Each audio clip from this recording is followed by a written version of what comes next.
Here we are in Onward, Christian Soldiers. What's happened so far? Well, in the last really half or so of 1098, we're just entering 1099.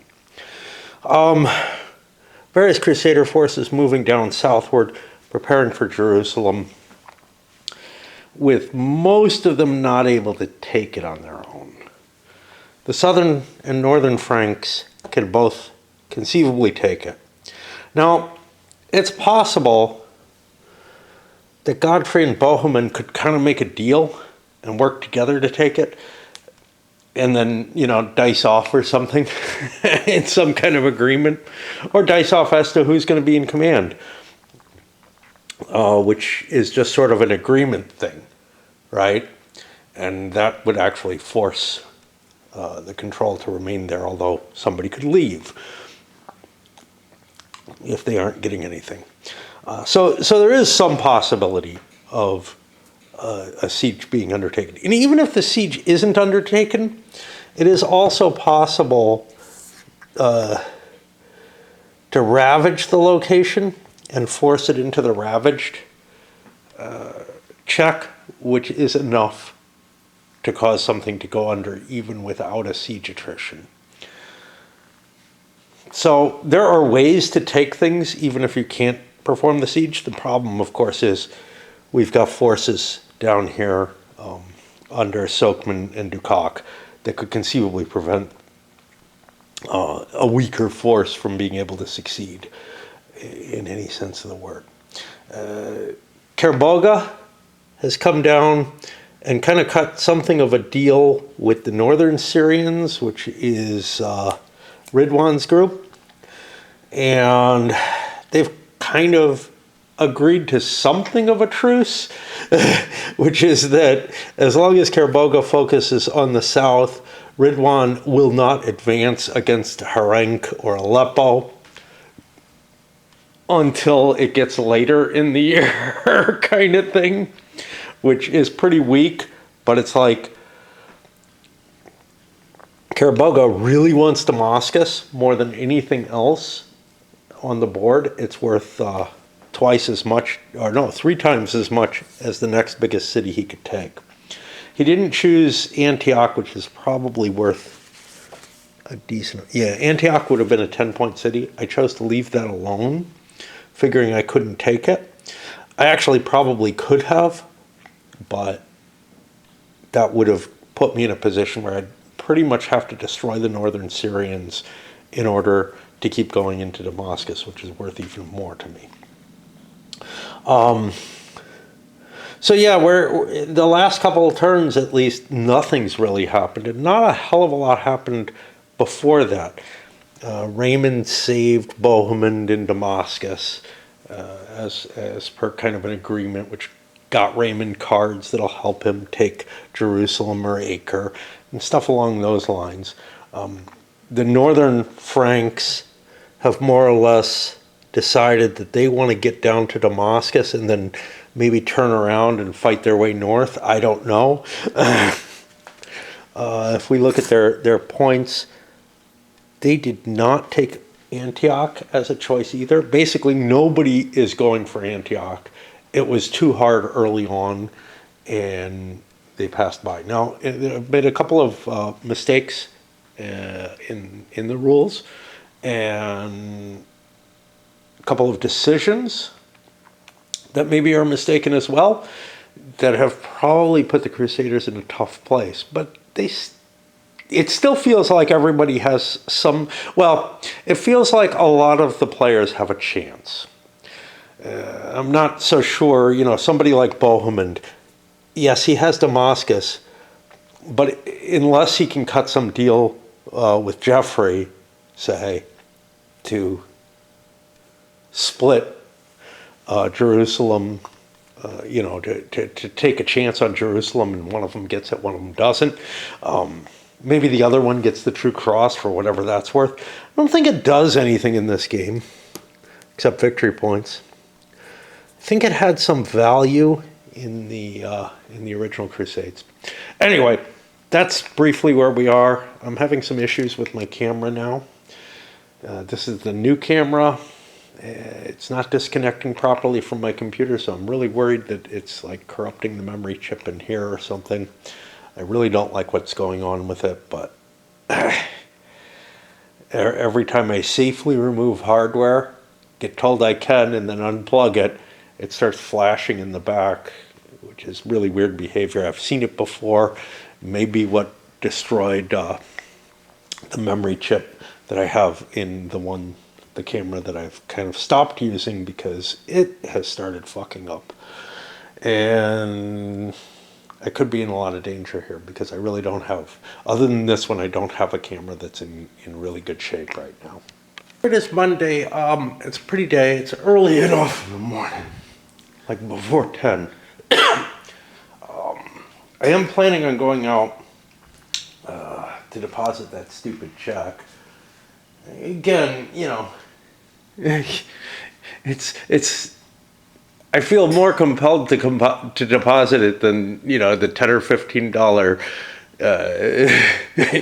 checks that I usually get for dividends from something that I really ought to just sell, because it's stupid and it's like just making life dumb. But those I deposit on my way to the bar, and I figure, well, if something goes wrong, it's not that big a deal if I lose a $10 check. Yeah, I think I'm going to mosey around downtown, see what's going on. Probably bring my backpack with me and try to convince myself to pick something up somewhere, somehow. I don't know. I can at least get lighter fluid down in that direction. But who knows? But anyhow, I figured I haven't really eaten this morning. So I'm going to play a little bit and see when the mood sort of strikes me. We're in a turn with no modifiers on it. So let's get going. Draw a Hassan card first, which doesn't really do me what I want to do. So I pull him back to Aleppo. The problem is Karboga here is demoralized from withdrawing. I would have liked to have gotten Hassan with him, but I can't pick him up if he moves. Yeah, I don't know. Anyway, I fell back to Aleppo as a backup, just because I don't know what else to do at this point. And Steven has nothing and no real reason to do anything. He's just there to fill the deck. Bohemond. All right, this is Bohemond's only card. I think he pauses. I think he holds off on doing anything because he's holding Damascus, and that's sort of the best he can do. Tancred's a waste. Get to Ridwan. Well, Ridwan's got the interesting choice here. His force, and he has another card if need be. His force could move up here and besiege the entire Northern Frank army. What does that do for me? It puts Ridwan in a do full siege with his big force facing the Crusaders, who could turn and attack me pretty effectively, I'm guessing.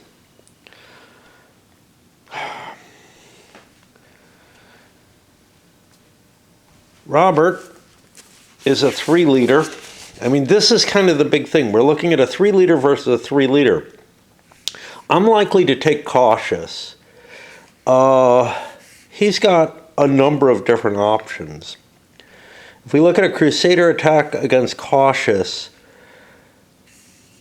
none of the results are good for me,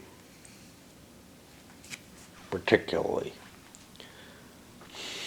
And this is kind of the problem, is that I don't have a powerful choice. Now, if we take a look here, let's say Karboga goes in there, he has some possibility to actually win the battle. So as Ridwan, I think I'm just gonna, well, I'm gonna create my troops because maybe an opportunity arises. I think all these, none of the Muslims want to do anything because the Crusaders are in locations where they can't be raided. Sokhman, for example, he's where he kind of wants to be. That's an okay place for him. Obviously, he could fall back to Jerusalem. That might make more sense. But Dukak can pick him up if Sokhman doesn't actually go. So that's kind of interesting. And I got to kind of remember that. So I'm just going to pass with Sokhman. I'm going to tilt him that way as a reminder that I passed, because I do intend to pick him up, possibly. His other option is he could go up to Sidon and rebuild it, but I'm not really worried about the victory point situation, so whatever. Robert of Flanders, who's got an okay-sized force. I could run out and attack. They just withdraw again. Maybe take some attrition. Doesn't really feel all that potent. I could head down towards Damascus. That's my goal.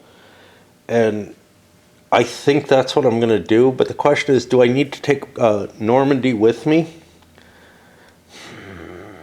If I don't take Normandy with me, then I'm leaving like half my force up there and endangering it.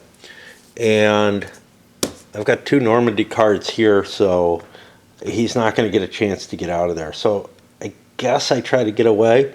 But that's like a 7 base. 8 gets me to here.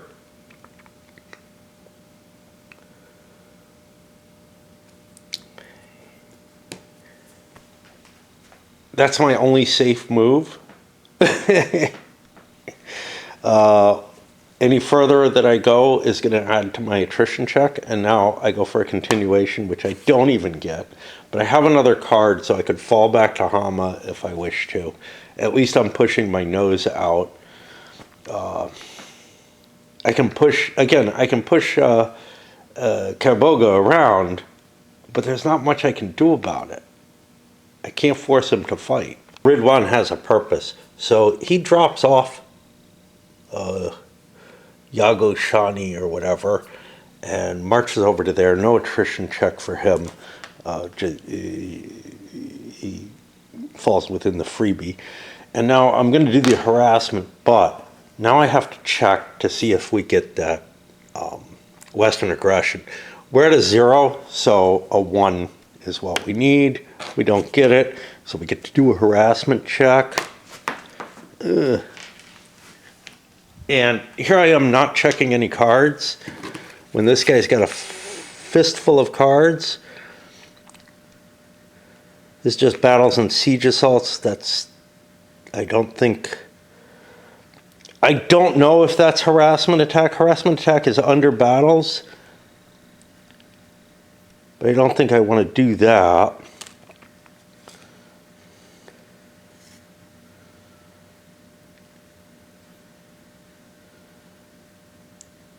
I could use this as a defensive card. Jihad I might use. And we're just going to try to wear him down.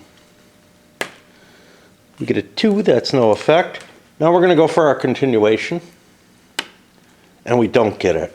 So now we're stuck over there and probably in the same kind of position as Kerboga, where we're going to get driven away, demoralized. End up drawing an event card. Muslim reinforcements, most recently activated, gets ASP equal to 3 dice. They have to be in cities or towns controlled by the faction which are not under siege, no more than half in any city. This prevented us at another time from actually getting anything. Like, we could only take half the points because we only had 1 city left. But now that's not the case. We get 8. That's going to give me like 4 and 4 under my 2 leaders, I guess. I don't want to put things in Tortosa particularly. Good old Kerboga here gets a remarkable series. I don't know how many continuations he had. Like, something like 10. Where he just kept hitting Robert of Flanders, never got the Western aggression in all of it, and deleted a lot of his units. He's down now to 25.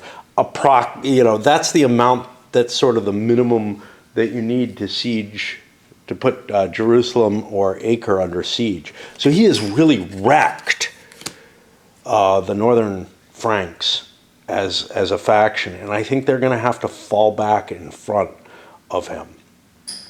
What's more important, perhaps, is these two are in the same space. They could actually combine at this point, I believe. I'm not really sure because one's off on this side, one's on that side, but I think as a defense, they're still considered to be in that space so that they can. I do need to break at this point. My pipe's out. Feeling kind of hungry. It's Monday night. I wish I could, the Northern Lights are supposed to be, but there's no way here in the city. On my day, I went out and deposited my check. That's like a 40-minute walk, so each way.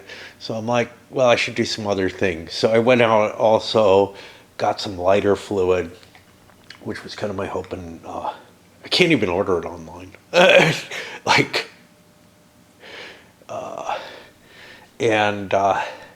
I guess I could try through Walmart again, which still claims to have it. And then went hunting around hoping, maybe I would run into a protest or something to watch, see something exciting. It being MLK Day, I thought something would be going on. I saw a couple of people carrying signs, but they didn't seem to be going anywhere reasonable that I could expect. And I actually got myself some food cart food, which was way too expensive and not good enough. It was €1 and it was not tasty enough. Then made my way home and took a little bit of a nap. But now I'm ready to try playing again. I have to kind of force myself up. It's hard when I've done anything, It's like my body kind of aches. It was a long walk, 4 hours or so, just wandering around and whatnot. Now, all things counted, all the time involved. Had a cigar, and I don't know, maybe it wasn't 4 hours because I was trying to smoke the cigar the whole way, and it lasted me most of it. I did smoke a couple of pipes in between at one point. Anyway, let's see what we got. We got Armenians. It's funny, I was just commenting. I was watching Seth Meyers, and this hasn't hit me before. Lefty, liberal, whatever. I kind of like some of the stuff he does. Anyway. And he brought up the Azerbaijan-Albanian war comment, obviously meaning Armenia instead of Albania, that Trump supposedly solved. Was at least involved in, or his administration was involved in the peace thing. But what's really weird is that triggered something in my head. Wait a minute. Isn't there an Albania somewhere over in ancient, I was thinking Asia Minor, pretty much.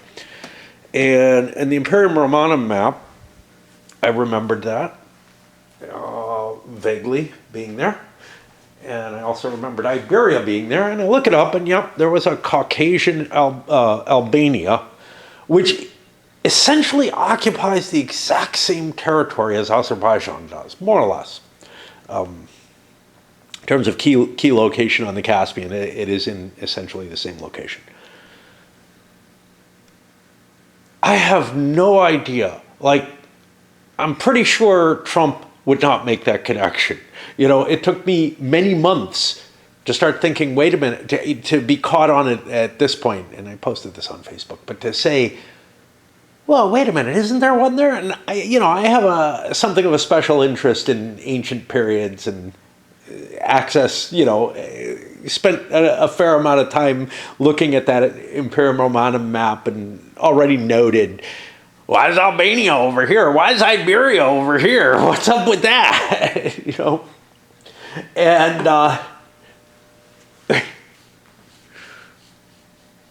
so I can't imagine that, you know, he made that connection on his own. But I also can't really imagine that he was briefed on it. Like, we're talking an early Christian kingdom, essentially. I don't know that it was named Albania before the Christian period, but, you know, late Roman period is the last it showed up, even if it had been there before. Anyway, that just seems astounding to me that in either case, there is some sort of connection because Azerbaijan actually uses the connection, its historical connection to Caucasian Albania, and has some ties with European Albania, the modern one, based on that. There's no connection between the peoples as far as like ethnography or whatever can tell, but it's just a coincidence. But Azerbaijan actually played off of it to like make some sort of energy trade or something with Albania. I have no idea. I saw something about that. So maybe it did come up in the briefings vaguely in some sort of way. And obviously, two names that are so close, Armenia and Albania, I can see making that mistake. Anyway, Kerboga has the Armenians. So for once, we get to do something with them. Yippee! Odin, or whatever, Ocean, manages to actually get a continuation and collect all the Armenian troops together. Wow. See, I mean, it's real easy. But he hasn't brought them into play. He's got to bring them up to his own forces, but he has... Yeah, I was planning on using Balduk and sending him after them. I don't know where Balduk is right now. Balduk's here in this town. Wow, that's really kind of a dangerous place to have left him. I was hoping to grab cards. I should have probably picked him up and carried him with me. Let me just do that, because he's just asking to be killed, being like that. I thought I had given him cards or something. And then we get an event card. What do we get? What do we get? It's his first one. Fatimids! You may do any one of four things. Use the Fatimid box as a source of 15 resources for the rest of the turn. That's useless to him. Add 10 ASP to the Fatimid army. That could be interesting, but who knows. Immediately activate and use any and all Egyptian Fatimid fleets as your own. There's only one.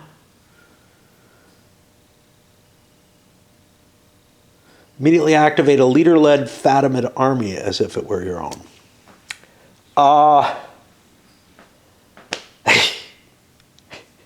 None of these sound terribly interesting. I don't know where they get their additional fleets. I don't think they're in later scenarios. Maybe they are. Maybe they're in the Second Crusade or something. But here in the setup for the Fatimids, just making sure we have this. That's the Armenians. They have 3 fleets. This says 3 fleets on it. It's bigger. Why don't we do a naval combat? That sounds appealing. Like taking away the blockade capability seems like a good idea. So that'll go there. This will go up here. They have a lot more fleets over here. Are they all? Is 3 the biggest that they have? No, they have like a 4 fleet and a 2 fleet. I don't know if there's something that gives them more fleets in this scenario, like an event card or something. I was expecting the Fatimids card to allow me to build more ships as one of the options, but it doesn't. And we get to go to naval combat. Now, I don't believe there's a withdrawal option in naval combat.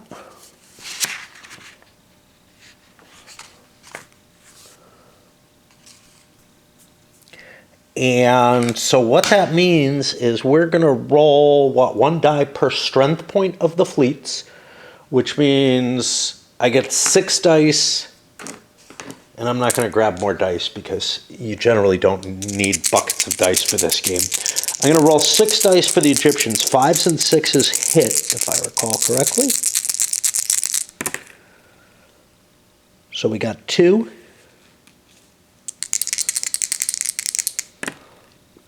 2 hits for them, and I get 4 dice for the Christians,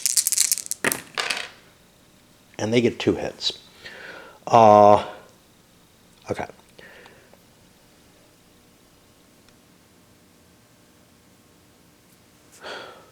Now I don't remember how many I hit.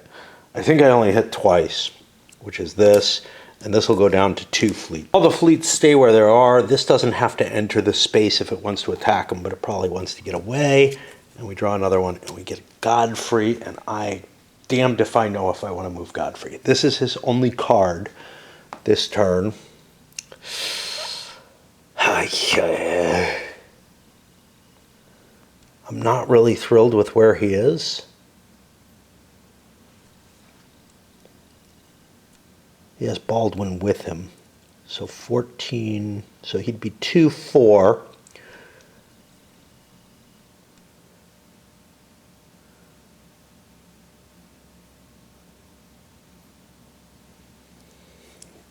To there on a 9, but then I'd suffer attrition. 10 to there with attrition. It's like, look, I want to go do something, take something, but everything I can do feels ugly. What if I go, we had some discussion of Bohemond and Godfrey working together. What if I go this way? I said 4, 5, 6, 7, 8, 9, and drop in. Bohemond will allow me into Damascus, and that puts him in a position where we can work together. And I don't know if I really feel like playing. I'm running low on battery. Next card is Raymond, and he starts his way down here. Does not take attrition, even though he has to chance it. But he's making his move on Jerusalem at this point, for whatever that's worth. Wow. It looks like in one of in the other Crusades, just a points can be worth, like point spaces can be worth victory points. I don't know how that's going to be allocated, but that seems really weird.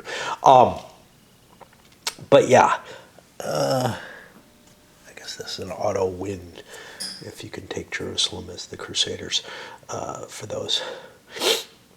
Well, for the Third Crusade, I can't. Maybe second is the Saracens can take it and get a victory. But anyway, Raymond is pushing his way down, but he ends up not getting a continuation. And I'm taking the chance because there isn't a lot of game left, and I want to take Jerusalem. Acre feels like it's a waste to go take, because if I go take Acre, I can't hold it and take Jerusalem. Jerusalem's the big points. I'm the closest guy. I'm going in. I'm actually the only guy who can take it on my own. So, and then we'll start drawing new cards. We get Yagi Sihan. Who's this guy over here?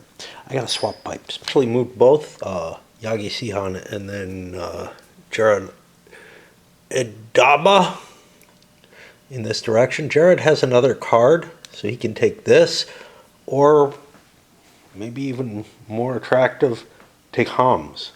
Of course, that kind of throws the Kerboiga issue into doubt. So I don't know. Cursing myself because I just got the Armenians. I should have been at some point or another paying to try to take the Armenians from the Mosuls. Although I don't really want to send them into my territory particularly. But if I send them off into Mosul territory, that might serve some purpose. I pick up Dukak, or I pick his card, who moves over to Jericho, picks up Sokman, who has not moved. That's why I have him like this, because I thought I might do this. Slid over and did a harassment attack, successfully killing off one of the southern Franks, but did not get a continuation out of it. Crusader fleet, I don't know how deep I gotta go for this. Raymond. Yeah. I probably want to flee. Keep it as an option. And then Aldaba again, who's over here. I got to think about him.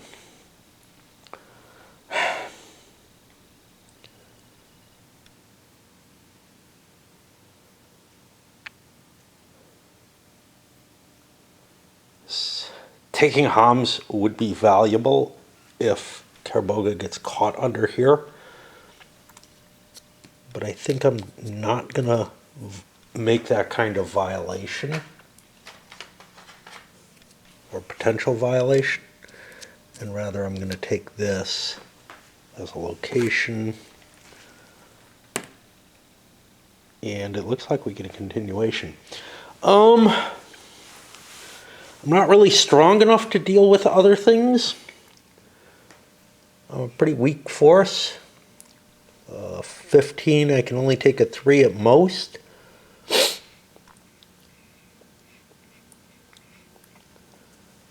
Let's just siege Homs. Taking this doesn't really help me at all. But having that town back there is of some value. I'll put myself on partial siege because all I want to do is starve them out. Robert's got lots of options. Robert got away from here without being attritioned and took this town, got a continuation, moved into here to attack Aldaba. So here's the problem. Robert doesn't have a lot of troops. He only has 25 strength points, which means he'd be at some minus facing the two big, the northern Syrians are bigger actually, 35 and another 26 there. So I'd be at a significant disadvantage fighting those guys, although the knights might make up for that. So I fled down to attack Aldaba, but Aldaba's actually a bit of a problem for me, and I may not be able to make Damascus because I don't have the excess strength points, honestly. Aldaba has ugly choices. He is so badly outnumbered that I think he wants to withdraw. But this is a dangerous withdrawal. Not only does it demoralize me, and I have to go in this direction, but I have a chance of losing force. I lose one unit right off the bat.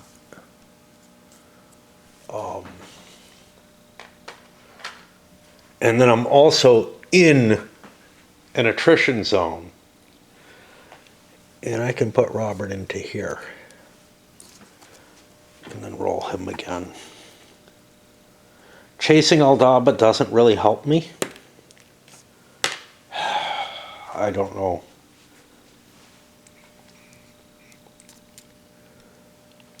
I'm at 2, 6, 9 to there. Let's See if he gets another continuation.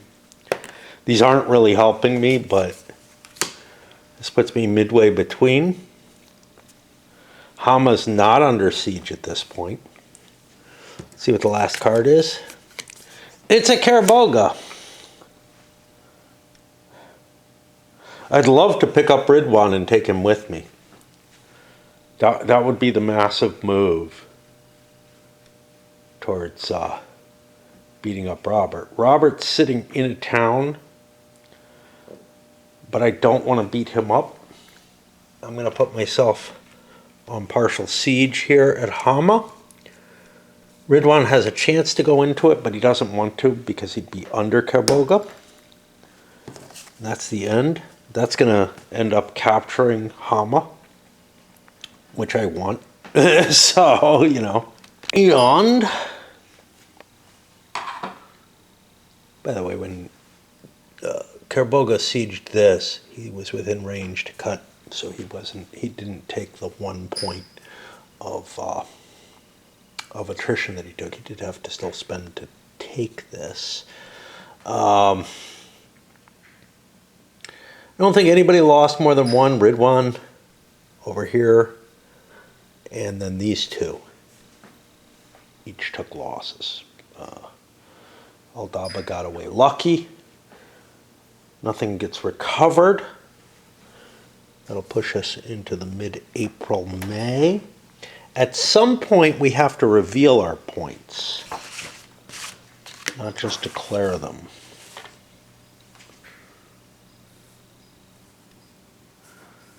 Crusader faction reveals to themselves what their victory conditions are. That is, I believe, this turn. So everybody knows what all the other Crusaders are going for. They all took Jerusalem, so nobody gets the effect of like not having picked Jerusalem, even though there's people who have absolutely no intention of getting that far. Really, Raymond is the only one who can get it. And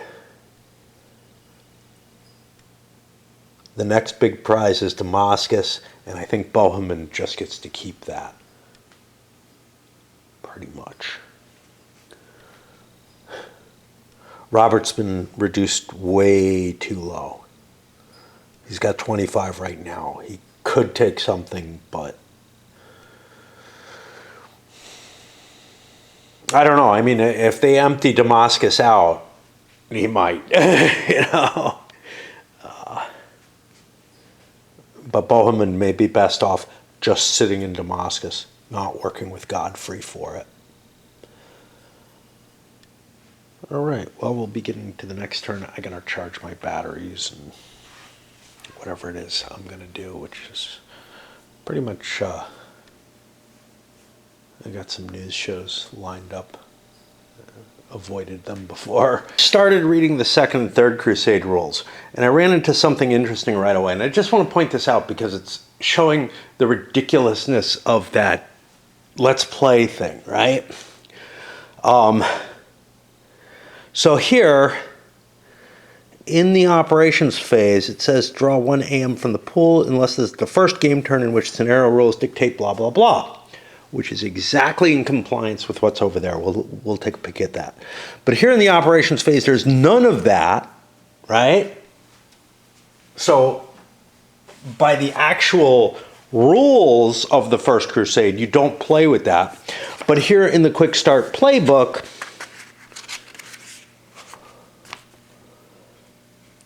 when they go to the initiative phase, you roll for initiative except the first to determine which player goes first.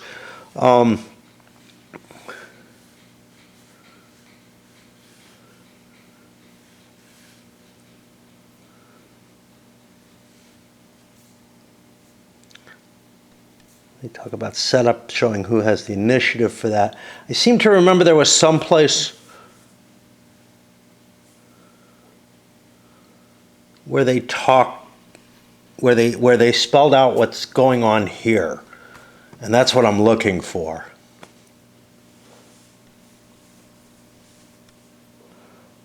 but maybe I'm not seeing. Maybe it's not as painful as I thought it was. Yeah, no, here it is. With the activation deck and the 2 event decks in place, this is First Crusade rules with the cards.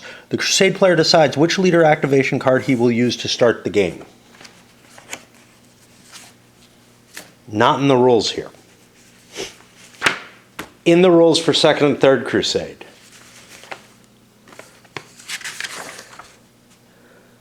I don't believe there's any special rules here that indicate you do that. Oh, there we go. Okay, so you do pick it. Okay.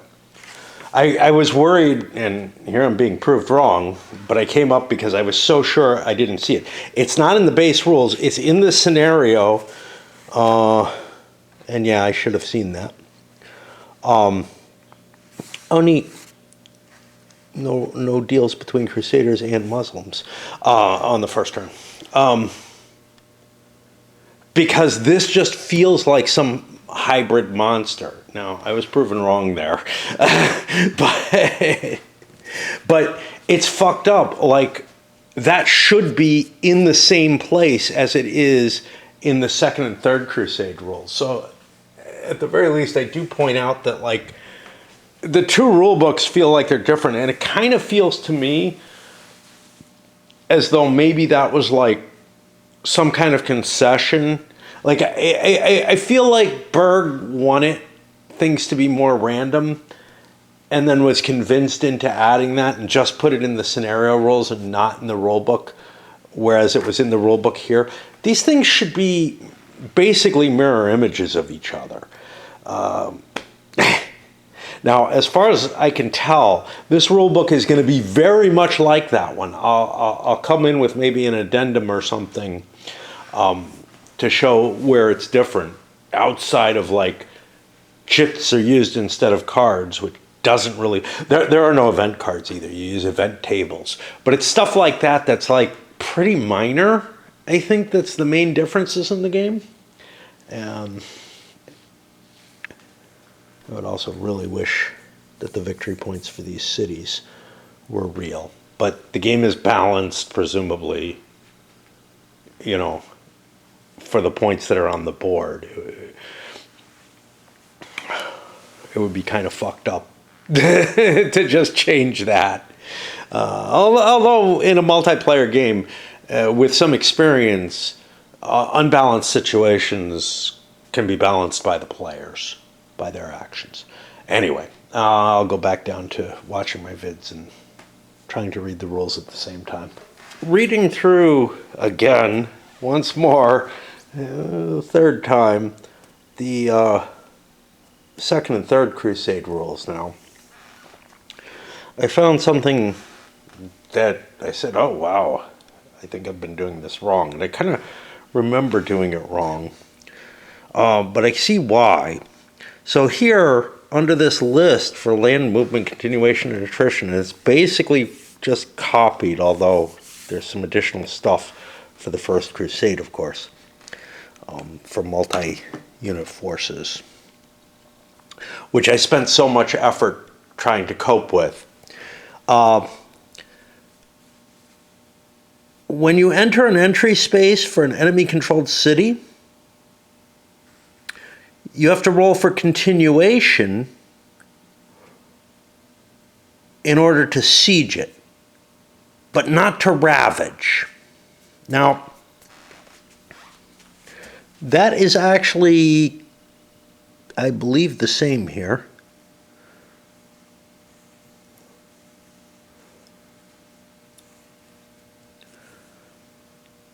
And unfortunately, when I go over here, there's no stopping for entering into a city. In the continuation, they give that you have to stop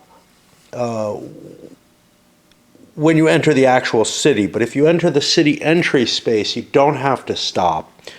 And then the way this part is worded allowed me to kind of ignore the more wordy rule over here, because this seems to imply that just like ravaging, you can just move into a space and start a siege. Now, if I look at cities and towns, conducting a siege,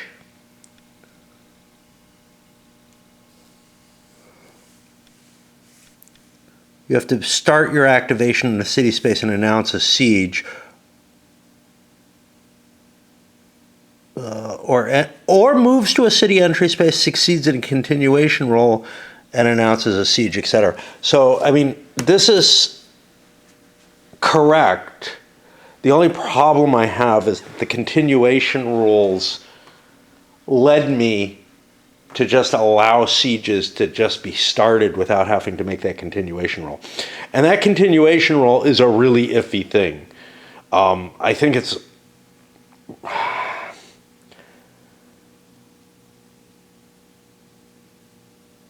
really unlikely that so here's the thing. Most of the sieges I've had have been against one-point cities, like cities with a one-point garrison in them, which if they had to take the ravage attrition, that would kill them anyway. So I don't think I've actually heavily influenced the game by allowing these sieges to be started immediately. But I'm not absolutely certain about that. Basically, sieging or ravaging both do approximately the same thing. The attacking force still has to take point or ravage attrition, depending. And if they were the ravager, they're just immune from the penalty from the ravage attrition. So it works out the same. They still, they may have actually taken less losses from the ravage attrition because most of those are one-point spaces, so they just take 1 point. But you can't pay that off, which is an important issue. Neither side can pay it off. So, actually, these towns that I've captured, I've ignored the paying off, I think. Although most of them couldn't pay off enough points to make up for what they lost.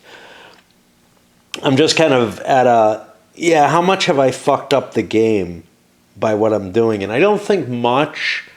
I think I should have ravaged the cities instead of sieging them in general to capture these cities with a one-point garrison. That just does it. Without having to risk the continuation situation. Now, if you ravage the city, you stop. And it's more than a stop, it's an activation ending stop. A siege requires you roll a continuation and then stop, and it's an activation ending stop. It all feels pretty much the same. It might have affected some things around the edges where there were multiple units in a given city. But again, the SDR points for that would allow them to pay off the siege, and I ignored that in some cases. So I think I've been effectively doing the ravaging, as it were. I don't know. I'm just frustrated with myself about this. Problems, as you start to internalize a game, it's going to be hard for me to shift gears and remember how it's supposed to be played because I've taken those shortcuts, you know, and now that's familiar to me to play it the way I've been misplaying it. And I'm really, really worried that, like, I'll continue misplaying it, or it'll be kind of a split thing where sometimes I misplay it and sometimes I don't. And that's just a facet for me of, like, when rules catch me like that.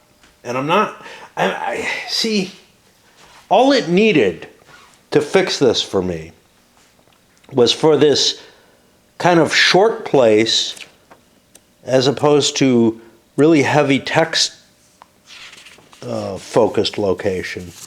The short, like, number of bullet points to have said something a little different about sieges, because sieges are thrown in with assaulting a city, ravaging a city, destroying a city, or rebuilding a city. Now, I'm not sure about destroying and rebuilding anymore. I'd have to look those up. Those are special cases. But if we look down here, declaring a siege, conducting a siege, assault, or treachery. Building a city is something completely different. It has nothing to do with continuation. It actually doesn't even happen during your activation. You have to spend your entire turn there. So it's actually kind of not right here. But I'm looking through these: losing or drawing a battle, ravaging a city, raising troops. All of these are hard stops in the sense that you don't get a continuation on them. What's listed here are all the stops, but it's not making this distinction between starting a siege and these other things, which I think you're allowed to do when you walk into the city. I'm not sure about assault.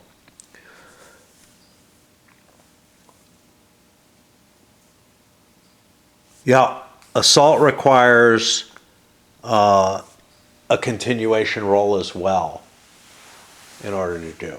So, like, ravaging the area you're allowed to do, assaulting the city or sieging the city, you have to roll a continuation for. And it's just kind of this, oh God, these are mechanisms that are different, and then they're all listed as the same in here. And I really wish they had been given different bullet points with a specification that you had to roll a continuation for entering the city entry space under those circumstances, which is kind of painful to try to put forward, because entering a city entry space does not result in a stop normally. It only results in a stop under these specific circumstances. And it's just like, give me a bullet list, and I'm going to look at that before I start hunting through walls of text to try to read the specifics. So if something's not in that bullet list, it's going to cause me problems.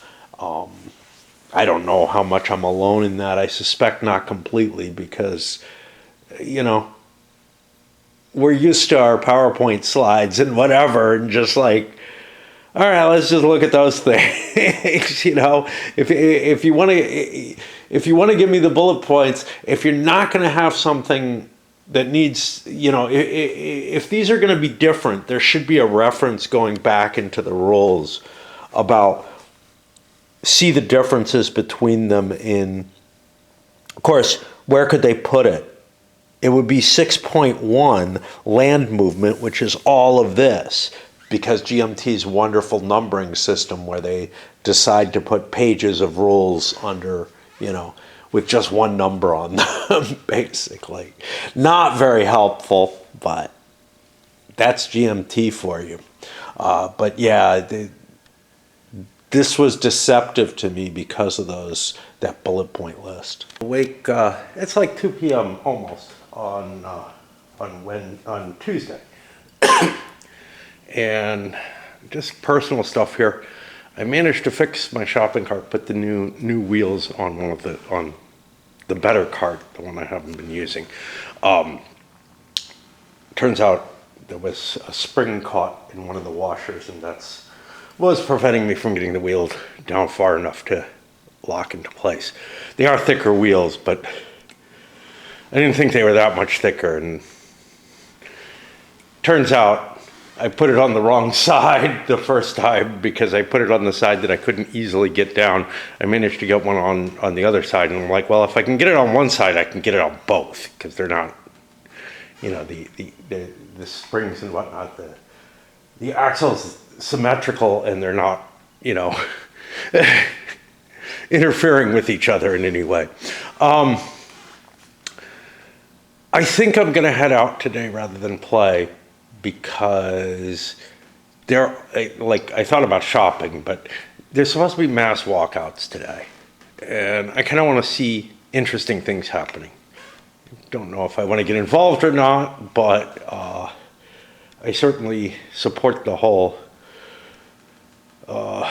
protesting and whatnot. I think general strikes may be the only answer we have at this point. But this isn't that.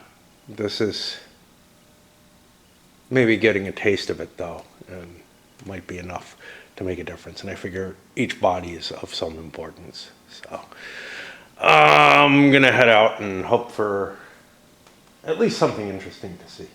I went for about an hour and a half walk total, probably. Didn't see anything, just went around campus. Was expecting, but I was already late for whatever might have happened. I don't think there was anything.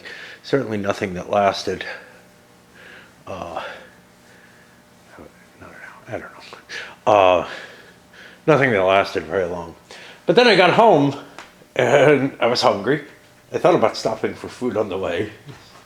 And sort of a Taco Tuesday thing, a place I like to go to. Something weird's going on back there. I hear some laughter and saw some sparkly lights. All you see is a bright flash. Great. Yeah, I have a sense of being on camera, of having a camera in hand. But then I pretty much was so tired I wanted to go to sleep. I really not in good shape in terms of walking or whatever. I go for the dancing once a week. And I don't know, I feel like I'm still doing that pretty effectively in terms of the amount of energy and everything I throw out. But it seems like every time I leave the house now, it just really, really throws me into fatigue. Anyway, we're at the beginning of this turn, and next turn, this is the turn where everybody knows what everybody's going for. So now deals can actually everything's out in the open. So that you can trust what the other person's motivations are, at least, It wasn't clear before necessarily, although with the limited number of cities, this is less of a big deal. And I just don't know if I see Bohemond coming out of Damascus without some sort of better protection than he has. Raymond is going to try to cut down to Jerusalem. That leaves Godfrey without a lot. He could try to slip up and hit Homs or whatever. But yeah, I think the Crusaders are in a lot of trouble in this one. And that makes sense. I've kind of fucked up with them quite a bit. So let me think about reorganizing troops. I doubt it's going to happen because everything's kind of centralized with their leader. Almost needs to be that way.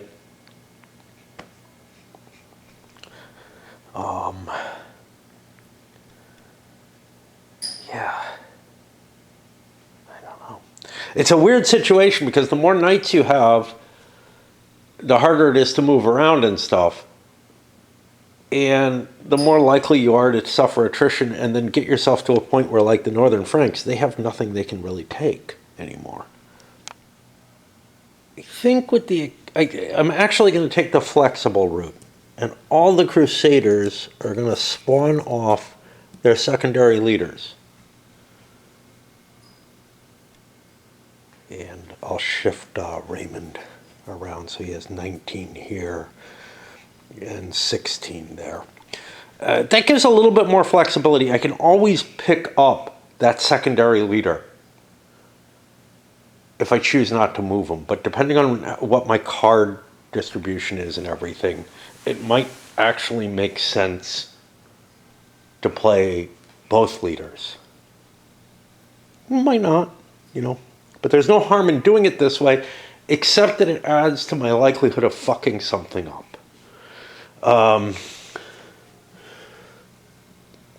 How do I feel here with Kerboga? Maybe not the same thing, because I'm in a position where Kerboga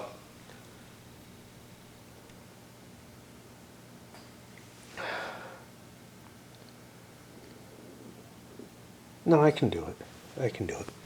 I was going to say where Kerboga could be attacked, but I'm actually probably going to leave Hama. I've got to get Damascus. That's worth 15 points, where everything else is worth 5 to me.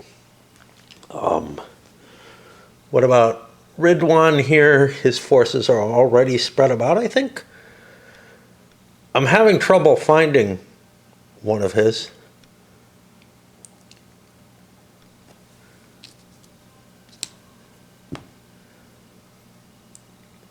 I cannot find this last guy. I don't know where he went to. Ruh-roh. I mean, he's not with either of them, unless he fell off the table. And then here, Dukak and Sokman together. This is one where I don't want to split them up. I definitely can't see a situation. Does it hurt me anyway? Not really. But now I have to find that other guy. Oh, here he is. He's demoralized way down here. Yeah, he got himself in a bad place, didn't he? Fair enough. Get to the chip pull and whatever. I'm feeling this for a while now, and part of it is what's motivating me to do things. Is a sort of restlessness. It's a good kind of restlessness, but it's leaving me with like, geez, I should go up there and see what's going on in the park, I don't know. It's probably just a family. It sounds like kids and whatnot. But yeah, it's like, and everything that I was doing normally, like I've given up on all the computer games that I've, not all, but each one successively is, like, it's not like I was playing a whole bunch at once, but each one successively has just kind of lost my interest, and largely anything else, but I end up watching videos and doing nothing instead, or going to sleep, or whatever. It's winter, it's cold, I don't want to be up and trying to do stuff. I get sleepy. Well, once I set up the deck, I'm not ready to play anymore. There's a fair amount of decision making to go through. It's like half the deck's worth in a way. One thing I wanted to point out, this whole thing where you drop these chits in the cup, pull them, and then get that many points of leaders, the choosing procedure for the second and third crusades is different. And it's really more deterministic in the sense that you know how many chits you can put in the cup, and the limitations are different. The command rating, actually you want it to be high because that's how many chits of that leader you can put in. So it's going to be a very, very different kind of mechanism in terms of the coordination and operation of forces. It feels like this is pretty fundamental to the game. So again, it's got this feeling of like there were two thoughts of how to design the game, and just kind of neither one was really settled on. I kind of feel like Berg was given a lot, from what I'm looking at, I think Berg was given more free reign with the First Crusade, in the sense that his developer or whatever didn't step in and change as much in this. This just feels more like it has Berg's fingerprints on it, right? This is a clever, neat little idea. The other one is too, but one or the other is right. You know, and it's not like the command and control issues are that different between the two crusades. Well, between the three different crusades, really. So yeah, well, maybe they are. Because in this one, while you have factions, there isn't generally a real necessary leader to these factions. Now, I think you can make a pretty good argument that Bohemond more or less really did lead the Sicilian Normans, and maybe fits more in that other framework. These others, to some extent, you can make an argument that they're just being pieced together. These are people who are all out for their own advantages, really.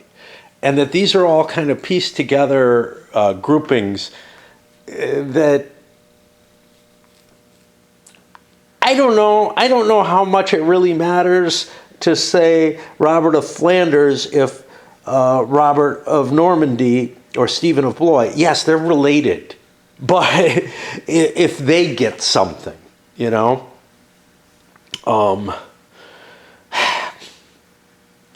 Like it just kind of feels more like an ad hoc, let's group people together by these factions because we need to. Now, for the Muslims, I think it's a little different, although I don't really understand the northern and southern Syrian side. Although there was,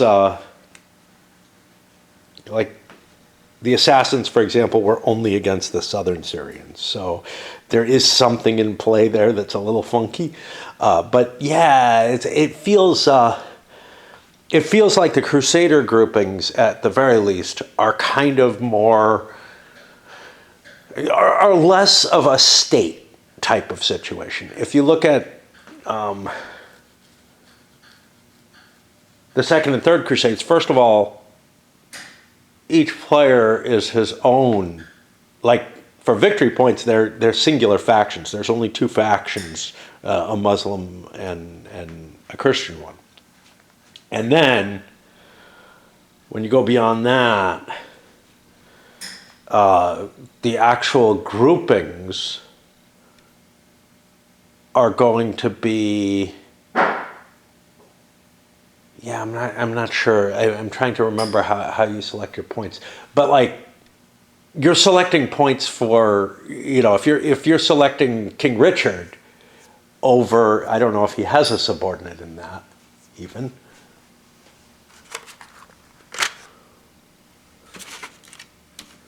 Seems to have someone else.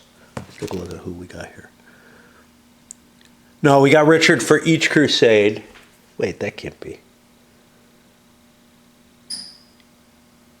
I don't know why we have two Richards. They're both Third Crusade. I think there's just a duplicate counter there for no good reason. Let's see what we got here. We have Louis and Philip, who are both kings, and then Henry, who's his prince. And these will be, Jesus, I can't read these. Like, that's Second Crusade. These two will be Third Crusade. So that kind of makes sense. But, so yeah, in that Philip and Henry situation, you're going to choose to put Philip chits in as much as possible, and probably have Henry as his subordinate, just to prevent anything. Who's here? Well, that'll be a Muslim.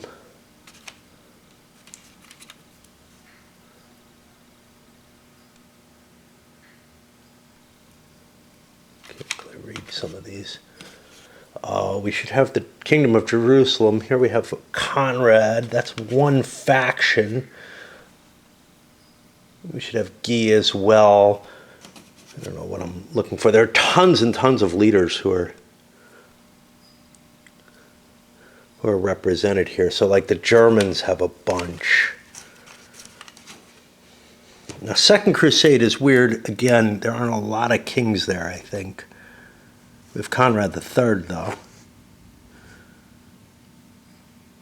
Barbarossa has 2 subordinates with him, but again, you'd want to, that's for a specific scenario, but you'd want, Barbarossa to be taking most of the actions there.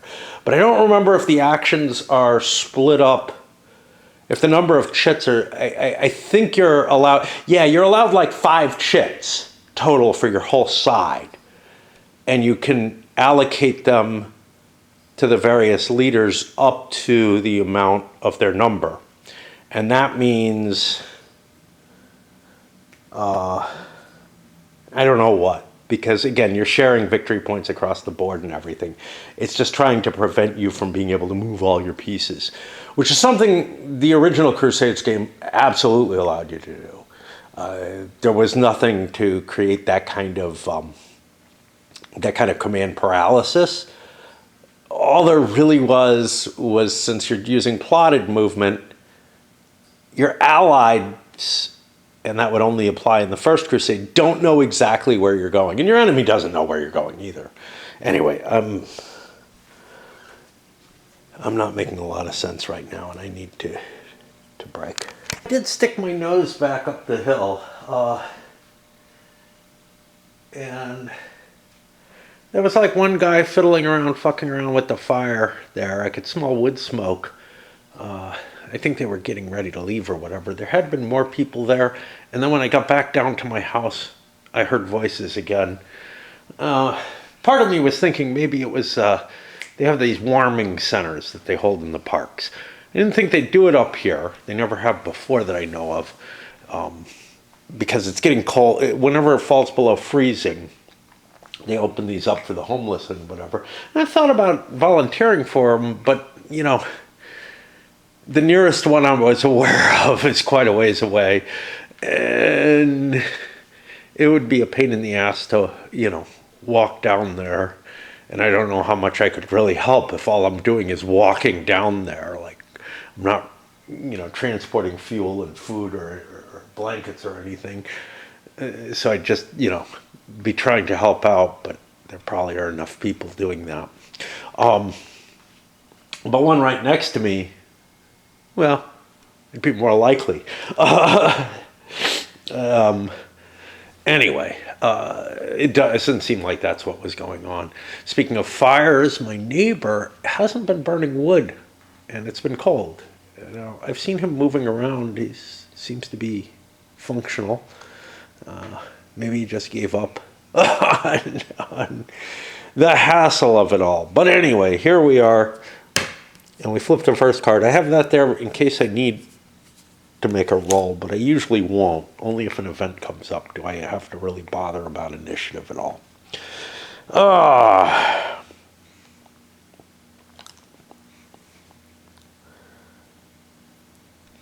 Yeah, I don't think Bohemond wants to do anything. Again, I'm just... he could take these with him, and they could combine and make a move, but I'm going to wait and see what happens with Raymond first. That brings me to Robert of Normandy. Now, the important thing here is I put both Roberts in the pile. Normandy is the secondary one.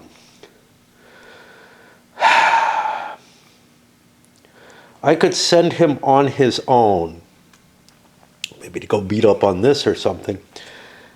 I don't really feel like that's advantageous to me, but if I combine them, there are 6, 7, 8, 9. I'm going to pass with him and hold him in play. Emir of Tripoli.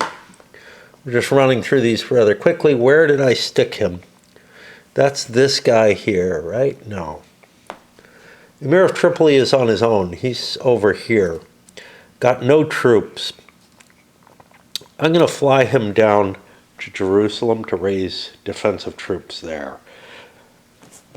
Because I can make it. Oh, he doesn't have troops, so it's fine. Then we get to Robert of Normandy again. Well, essentially, I'm going to put him here just so I don't accidentally like leave him behind or something. Then we get Armenians. Here we go again. I forgot to buy my Armenians. I don't think I could with anybody who's gone yet. It's the northern Syrians who want to buy them.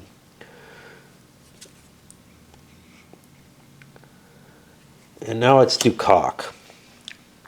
Now, Dukak has already flown Sokeman off of him.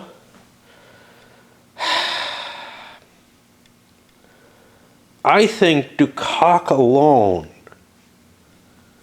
can attempt the attack with the harassment attack. That'll get me more harassment attempts if I get lucky. Now, what I don't know is that the only card that the Southern Franks put in was Raymond. But given that I'm divided up, I think I can do that. I don't really want to engage him in a fight. One ASP, I think I was supposed to jiggle somebody around that I didn't. I don't remember who. Oh. Yeah, it was Raymond. Let me fix that, because I intended to get this down to 19. Get another Dukak card. This is not necessarily good. I think I'm going to eat Sokeman up.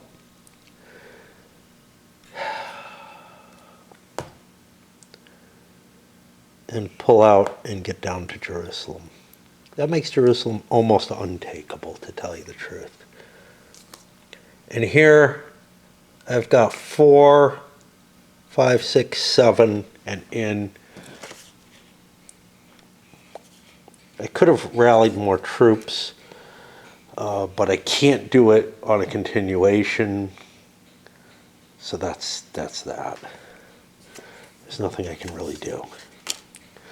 Adaba. That's this guy here.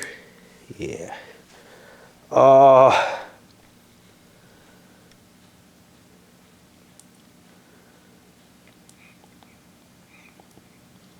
He's not happy, but he's going to undemoralize. Let's see. I don't have other Adabas in there. So on a 1 or 2, I get a continuation. I do. Now, I could try to slip through here, but there's lots of interception chances there. I think my best move is 1, 2, 3, and attempt the harassment attacks. But here, we're still only at a 1. Okay.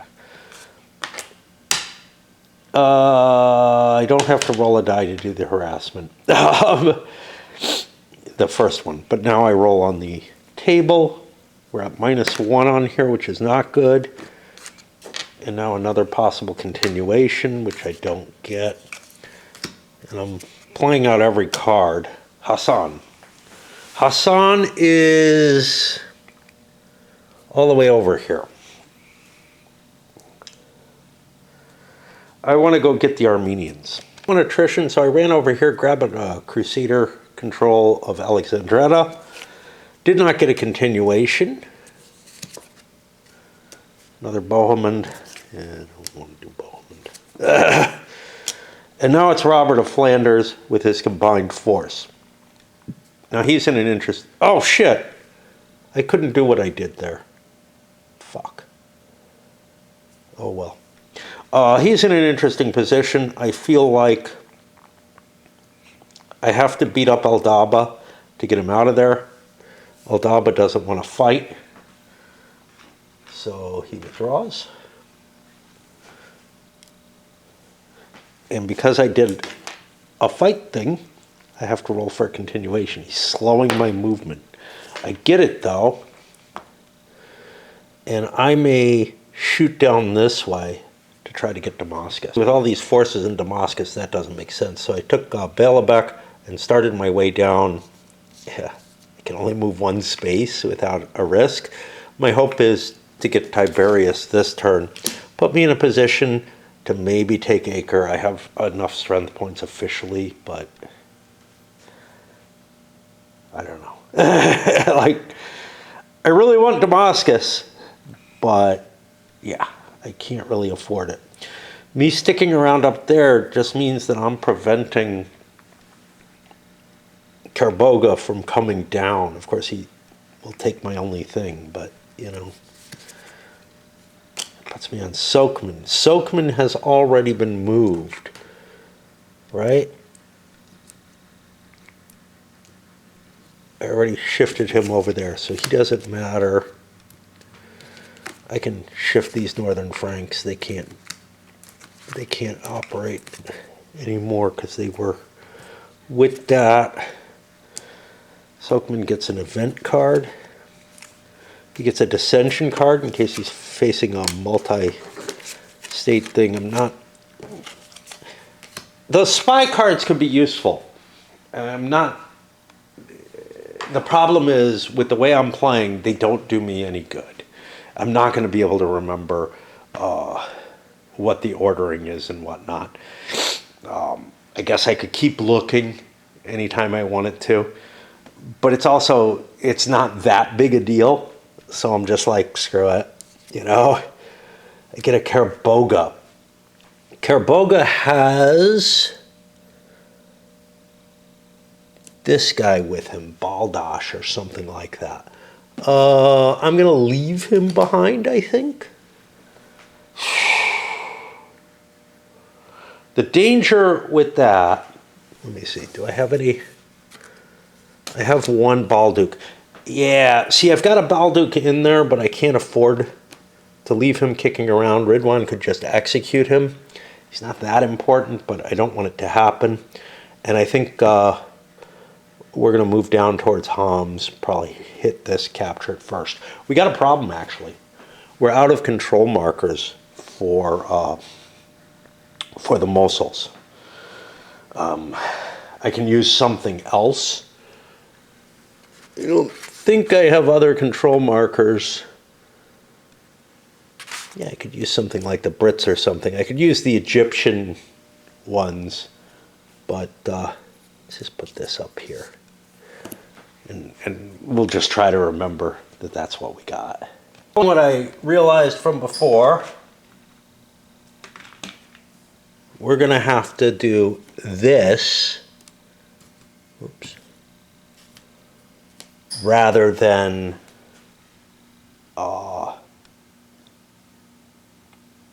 actually siege Homs, because you need a continuation to be able to do it. Now I have another card though.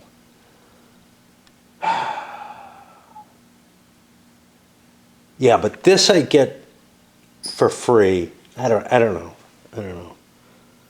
know what makes sense. I don't want to assault it particularly because I'm not going to succeed with that. I could actually do two assaults and probably get it at the end of this turn, but I get it at the end of this turn anyway. So Karboga instead could create troops for me, but there's no one who can take them. So there's really nothing I gain off this. Homs is the best I'm going to get. Tripoli. He's southern.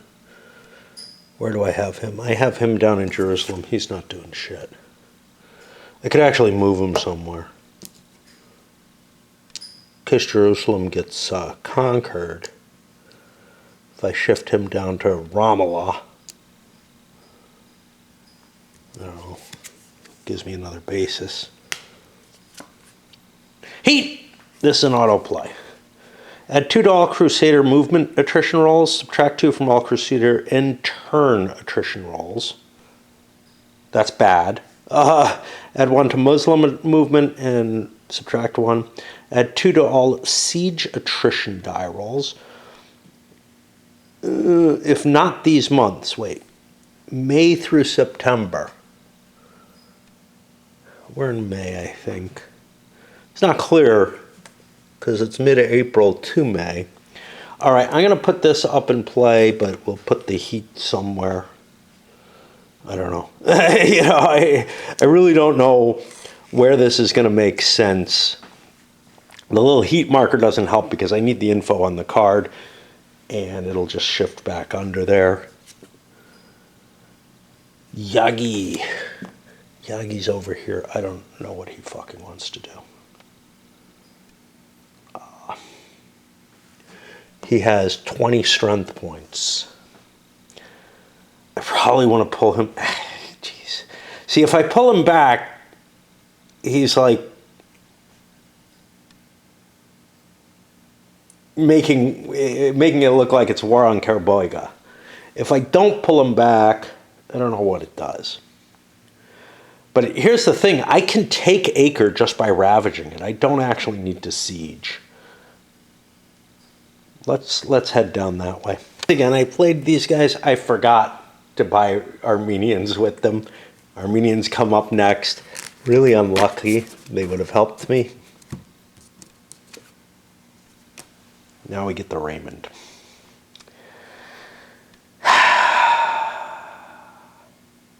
Can Raymond take Jerusalem is really the question. I'm at 3-6.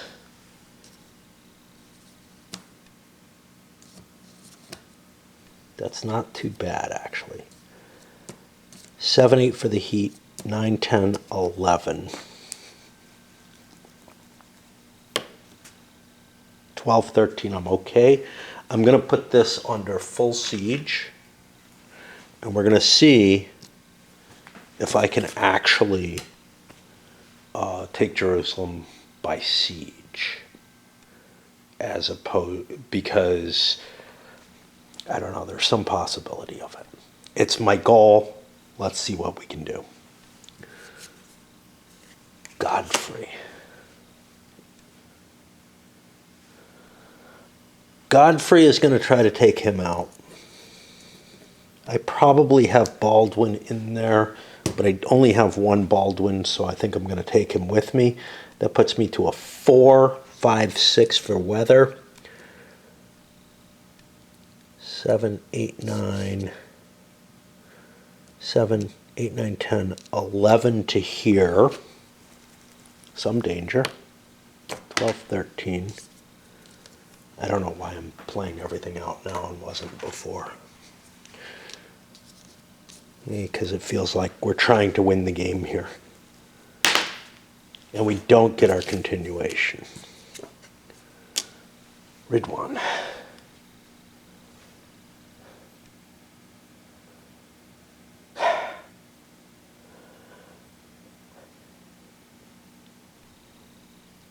I don't know what to do with Ridwan. Do we continue our truce with Carabogo? We've already kind of moved on it. I think I do. I think I move down this way and continue to not shake Carabogo's tree too much. Maybe I get Acre out of it, you know. Oh shit, why is he here? He doesn't want to be there. He wanted to be on Acre. I bet you I moved as far as I did because that affected my, so a 1 in 6 more chance, essentially, of taking a loss. So this is where I would have gone. Yeah, let's head Ridwan down. Makes it as far as Acre.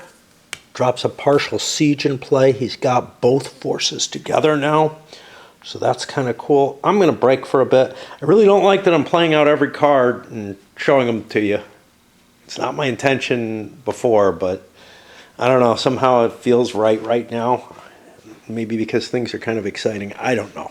Okay. I changed my mind on certain things. Anyway, Kerboga switched into a partial siege. I think that guarantees, like, he's going to get Hamza anyway, I think, because of the ravaged marker. But he needs to stay there for it. And then Robert of Flanders, he moved back here. That doesn't require an attrition roll. He's just under the points for it because of his bigger force. I don't want to go up and challenge that. The trips up are just too hard. I could have pushed this way. I got a continuation after moving into here, but again, I can only move one safely. 1, 2, 6, 7, 8. This would put me to 10. it just doesn't seem worth pushing that far. I can take Homs back if it's not garrisoned or whatever. I'm left in this kind of, the heat is really making it tough. Get another Crusader fleet. I don't really want to move it, particularly. Other people have gotten it and didn't want to move it. Baldwin, I think, has been absorbed, so he can't do shit. Puts me on Godfrey. Now, Godfrey's in a case where he could face Ridwan. Ridwan's got a hell of a force. What happened to Raymond? Raymond's here sieging Jerusalem. Interesting.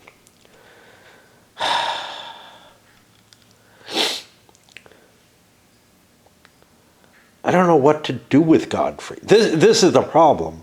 Like, I could get lucky against Ridwan. He's in a partial siege, so he could go away. It is ravaged. Yeah, I think we approach. Come to one of the problems with this game. In some cases, the connection lines are too small, so we're too crowded here, and we're kind of partially on the dot, and all kind of problems like that. Similar to what I faced with Bloody April. Nowhere near as bad, obviously, but where the game doesn't really support everything. The graphics don't support what you're trying to do. Anyway, let's look at the battle. I think Ridwan's going to stick around.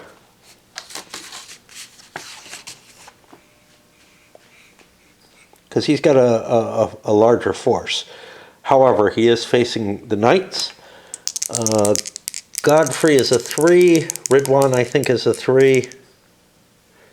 Guess I can only find out by looking here.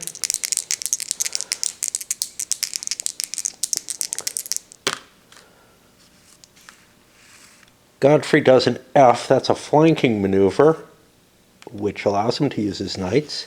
Ridwan gets a C, which is caution. Crusaders the attacker, F to C. That gives the Crusaders a +2. We're going to get another +2, so we're at +4. But let's look at the strength.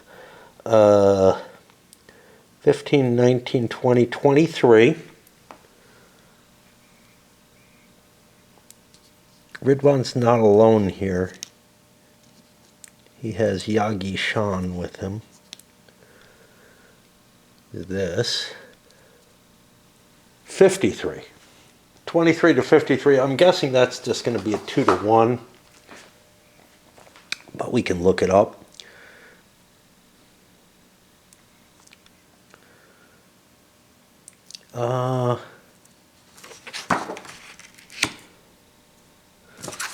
This side. This is actually the attacker's at 23, but that doesn't really matter. To 53, yeah, it's 2 to 1. So we were looking at +4 for the attacker, but 2 are taken off due to size, so it goes down to a +2. I don't think there's anything else that's going to happen here. Oh, wait. Maybe. Terrain advantage. He is at a point. He's not actually in the city. So gets it down to +1. And I can jihad it.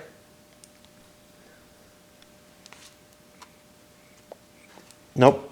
Jihad only works to give a +1 die roll modifier for his own assault. So that doesn't help. So I'm at 1. Godfrey doesn't have any cards. I don't know. Nobody's close enough that they can help him.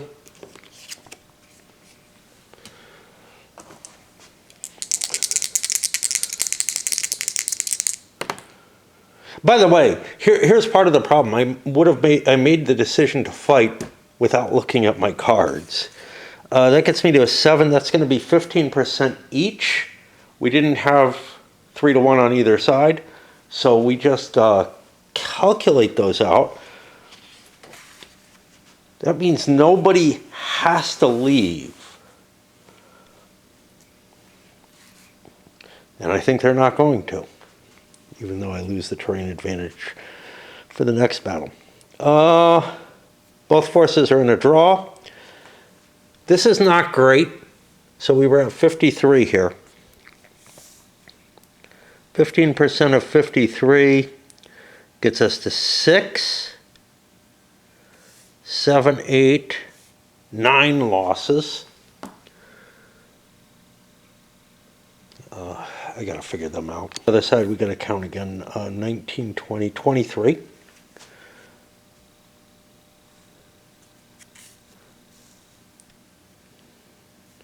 Is 3, 4 losses. Just take off them.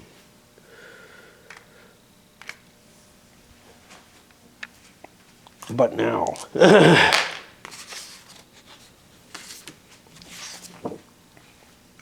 what happens if you fight a battle? I think they just stay there in this position. And we don't want to be dislodged, is the whole point. So neither side was forced to retreat, which had these retreated, they would have, had either side retreated, they would have taken the heavier of the losses and all kind of other stuff.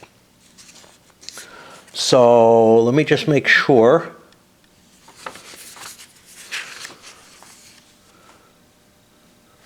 Oh, we got leader casualties there.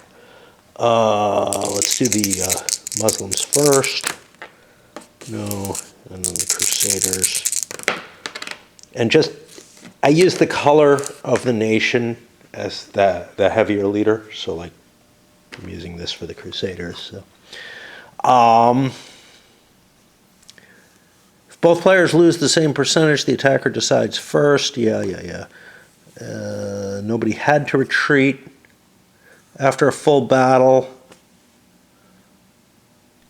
That's an army that gained a draw, so it stands in the same place. It does not get a continuation. I put that away, and I draw another card. The card required me to dig through stuff. I have Jara al-Daba there. He's demoralized for some reason. I'm going to move back here. That gives me a continuation chance. It's not very likely, but... And so I don't get to recover. It's important that I had to dig through because otherwise, I would have recovered first.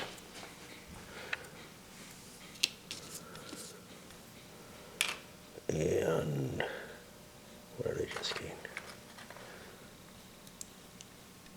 These guys.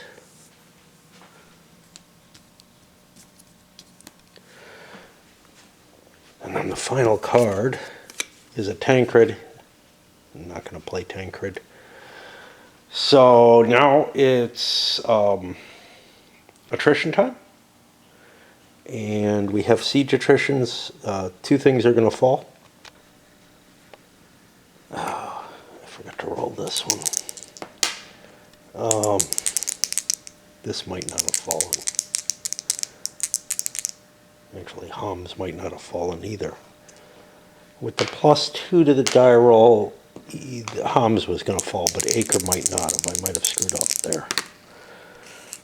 3, 4, 5, 6. That would be 3 losses.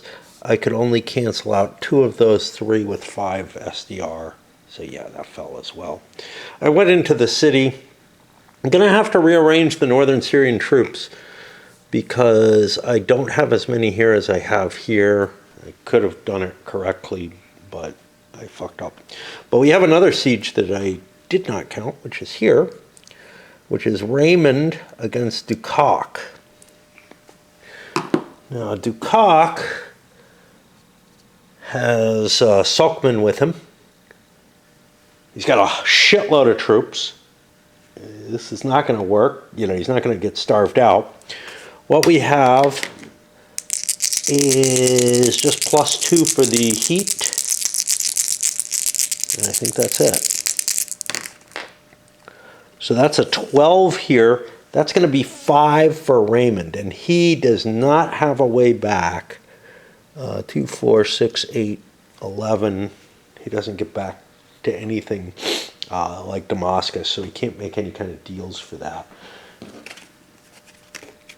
He has a treachery card he could have played.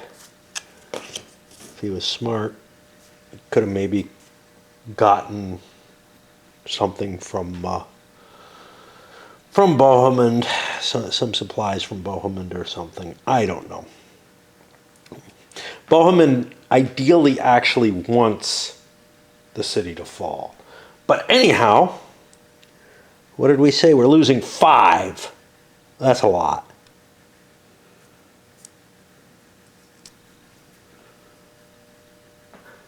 There's 2.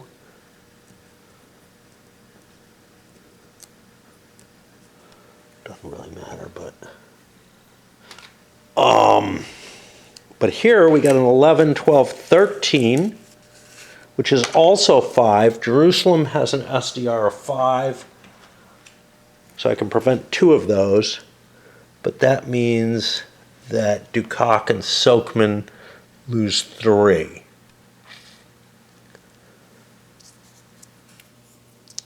There we go. I don't like having to make change a lot, which is one of the facets of how I end up dropping my points. Elsewhere, Godfrey has to make a check. He's taking 1, and that's it. Yeah, we want this to be 9. I don't have enough points to put Acre under siege, and with those forces there, I can't just starve them out.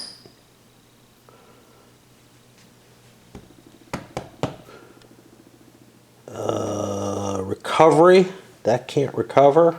I don't think there's anywhere else that anything was taken from. The ravages get reduced,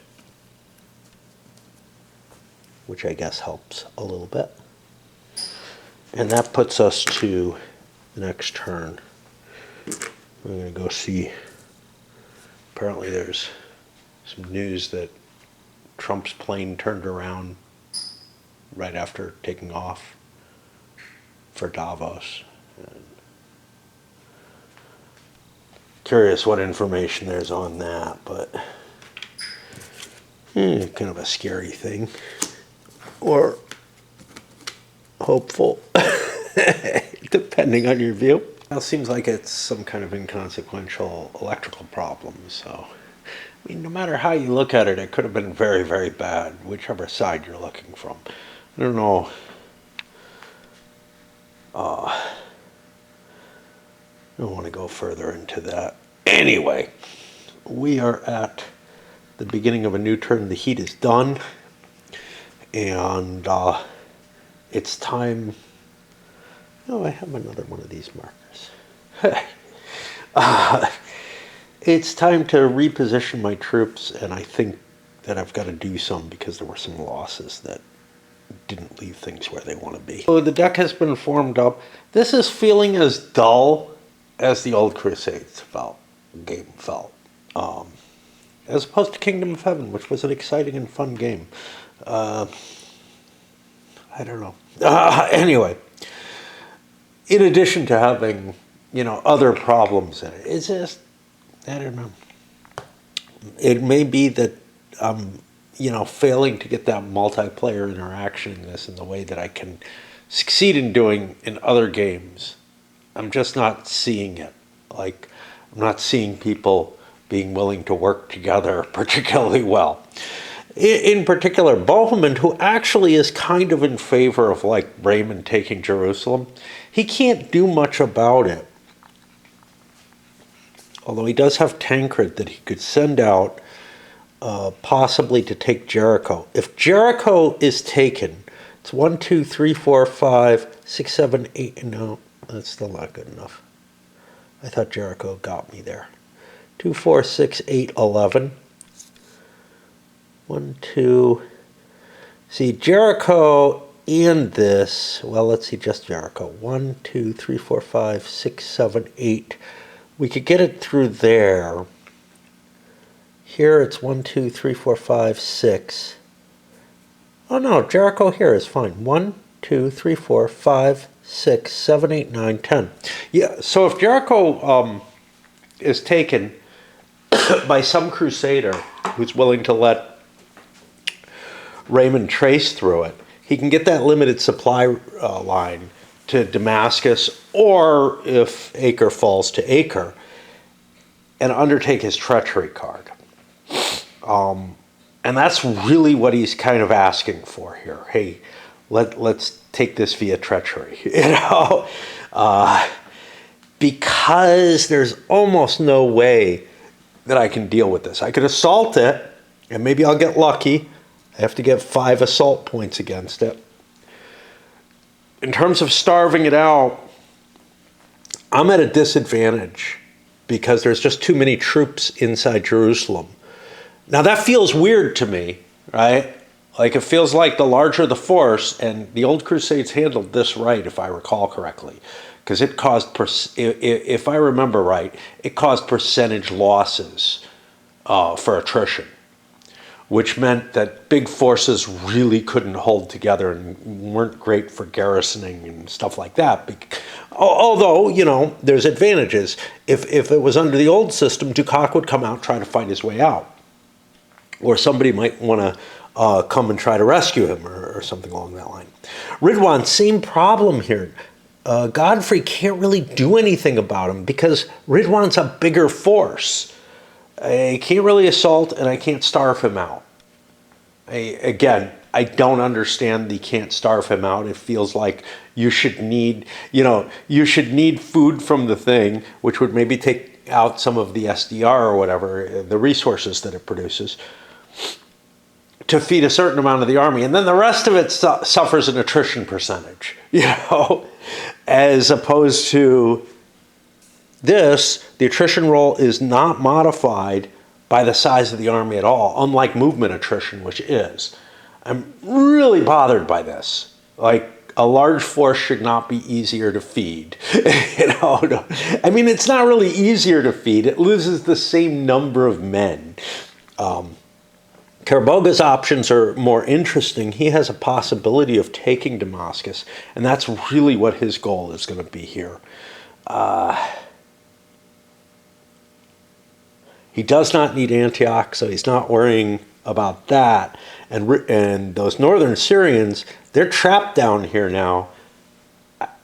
Karaboga's got them where they want them. They're neutralized, supposedly. There's the possibility, of people destroying cities. Of course, that doesn't take points away from the Muslims, and that's really where the issue comes. We know that Karaboga currently has a shit ton of points, and unless something changes, he's going to win this. The northern Syrians have their 10. They hold this, that gets them to 15. That's all they have holding. I do have this. Maybe it can do something. I doubt it. It's not very big. That is El Daba. It's down here with 11. I had to shift forces to bring whoever his second is there. And over here, we're not looking at a hell of a lot either. We're looking at 10 points for the southern Syrians as well. That's the same amount of points Bohemond has. So right now he's kind of tied for second, I guess, which may not be that bad. He may not care about Raymond. Taking that 10 away doesn't do anything against Karaboga's position, and it puts somebody else ahead of him in place of somebody who's tied with him. Right. All right. As always, we break when I create the deck. The deck and the diplomacy, whatever I do in terms of diplomacy in my head or whatever, is pretty tiring. It is Wednesday. No smoke from my neighbor. I'm pretty convinced. I haven't seen any in a long time. He's still got a ton of wood. But like me, he may be just screw it. It's not worth it except for emergencies at this point. I don't know. Anyway, my plan is to go shopping today. It's a foggy day, but tomorrow I'm supposed to go on a hike of some sort, apparently. I did a check-in call with someone, and turns out she's okay and looking for company, so that'll be cool. And then Friday is dance. The weird thing, I opened up my mailbox taking my garbage down today, and just stuffed full of stuff. Like, if this happened, well, it couldn't have happened Monday, so it had to come yesterday. Because I checked Saturday, I think Sunday doesn't come, Monday it didn't come, I think, because of MLK. And so last night was the first time mail could have come. So, but it was absolutely stuffed with stuff from the inheritance things. Just, prospecti and all kind of stuff like that, acceptance forms that, are just basically saying, yeah, everything's right. But also another fistful of checks. Apparently each little fund and whatnot is sending me its own distribution check, which is not what I thought it would do. But whatever. I probably should have arranged things a different way. I didn't realize this meant that I'm going to get I don't know, it's like 10 or 12 of them each year. But some of these are substantial. So I'm going to have to go to the bank again. But all right, we're ready to start this turn. And after this one, I think I load it up again. Get one more vid in. We open up with a Kerboga. Ooh.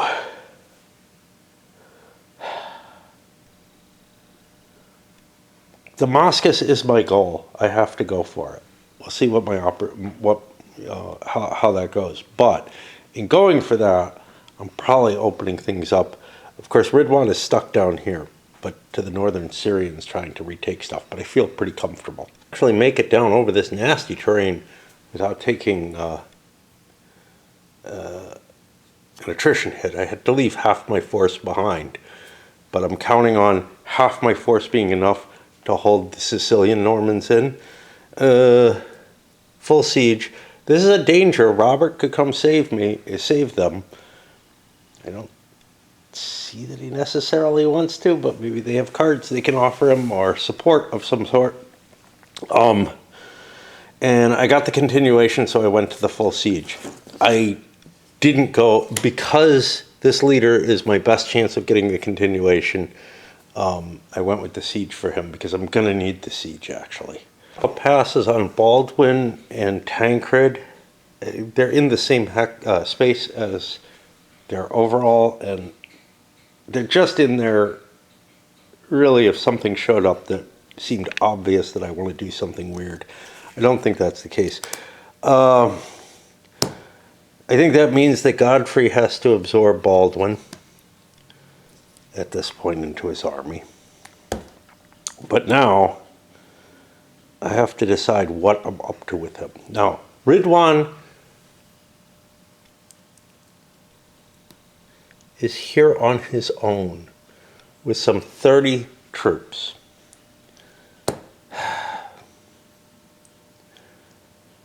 An assault is not going to go well for me.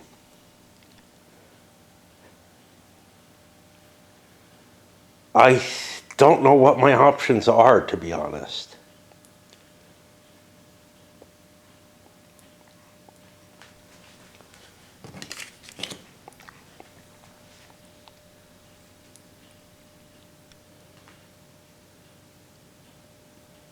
I think I fall back to Tiberius and hope for an opportunity to grab Acre or something later. That's really all I can see. I don't have the kind of force that I can support an attack there. So yeah. Jarl Daba, who recovered on his last turn, moved up here. He's ravaged Hama, which more or less means it's going to fall. The Syrians really ought to be paying, but they're not going to get the right to traverse anywhere up into the Armenians. So actually they don't have the opportunity any longer. They got an event card on their draw, a plague. Roll 2 dice, 11 to 66 type dice, which I think is not actually explained in this rule set. It will be in the next one. The result is and consult the plague table. use black first. Never done this before. Don't know where it is. Interesting. Interesting.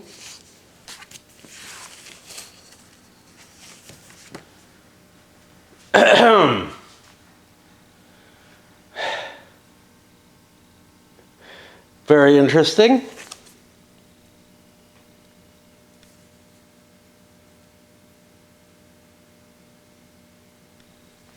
Don't know.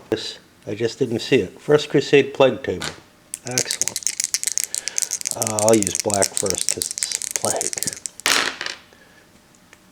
53, Hama.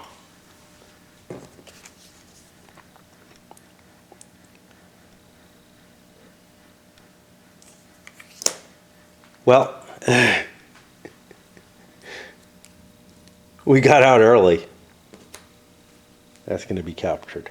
That capture of Hama, or the attack on Hama, that gets rid of whatever possible alliance there might have been there. And we get another Godfrey. I don't know what the fuck to do with him. Our cards come up.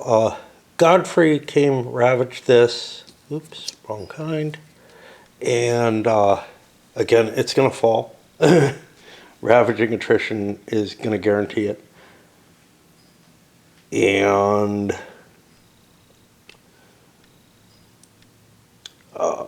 which again, it feels completely wrong. I don't even have him siege. Now, ravage attrition can't even be bought off. So yeah, it's just going to fall.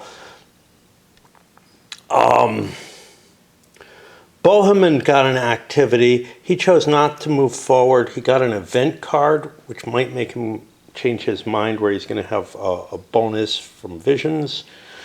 And then I got Dukak. Now, Dukak's in a problem. He can't trigger more troops. I think the only thing he can really do is come out and try to fight Raymond here and hope for the best, because nobody's going to save him. This might mean I lose Jerusalem, but Jerusalem's not going to put me in a particularly good place. It's not horrible. It's 10 victory points, but if I can get loose, it's a lot more. And I have a fair-sized army. I want to see if I can loose myself. So,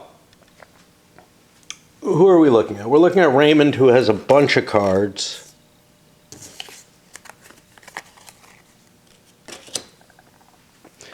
And versus Dukak. Now, Dukak has, well, let's look at the qualities first. Does Dukak have anything useful? Is not. So I have a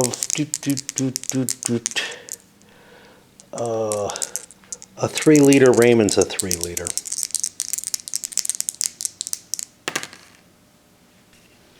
Mine gets an E, which is a feigned retreat, then encircle. That sounds pretty impressive.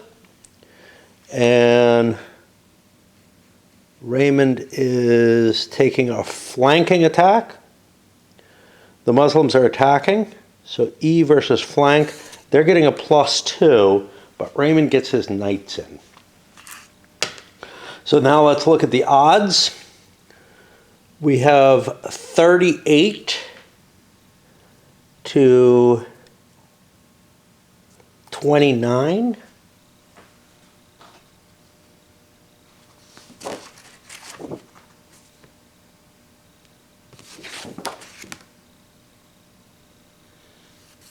$38 to 29. That's going to be a +1. So we were already at +2. Now we're at +3. But the knights drop us to 0.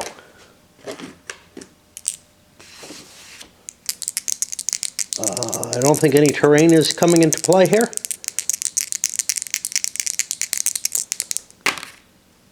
We get a 7.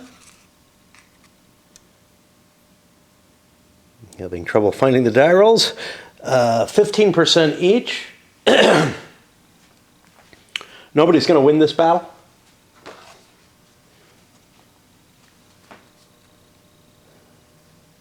And what were we at? 38 to, I think it was 27. No, 29. Okay. So 38, we're on the losing side both. 3, 4, 5, 6, 7 off of the Syrians.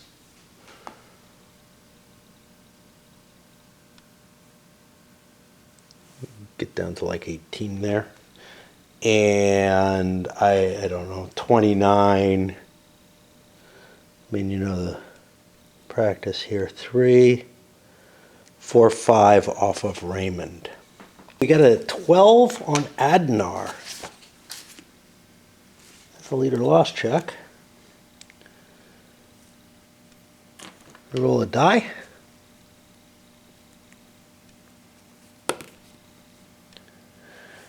Adnar's been captured. His forces are just there, not under a commander now. That can't be. I don't know what happens. Oh, no. We have a replacement leader. And I don't know how we mark Adnar because we can't move him elsewhere. So I have a leader captured marker here, right? Or a leader killed. I can put this here, but that doesn't really tell me what I did. I can put it over here, but that doesn't tell me whose it is. There's no letter alignment with it. I'm going to just give it over there. He doesn't particularly want to kill Adnar. There could be some value to trying to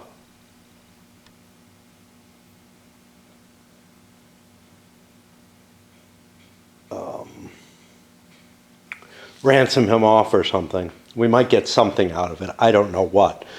But, you know, it's not going to save us from losing Jerusalem if we keep him capped, if we kill him.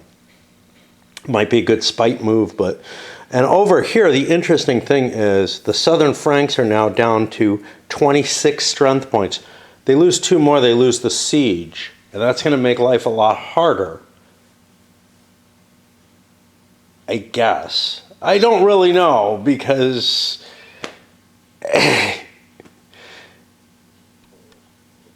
Well, somebody has to take Jericho to help them, is the deal. And Godfrey doesn't particularly want to do that. Doesn't see any terrible advantage to letting Raymond get Jerusalem. I'm going to pause there. I need to eat something. It's still foggy and cold out. And you know, I don't want to go shopping when it's this cold. I want to be in somewhat, you know, the days are weird. It's like it's below freezing out there, but like it's going to get up into the 40s, in which case, you know, I'm at least able to go without a coat or something. I really don't like I don't like doing the shopping with a coat when I can help it. Lord Flanders is next. He shifts north to go retake Homs, I guess. He's hoping Damascus opens up through this Karboga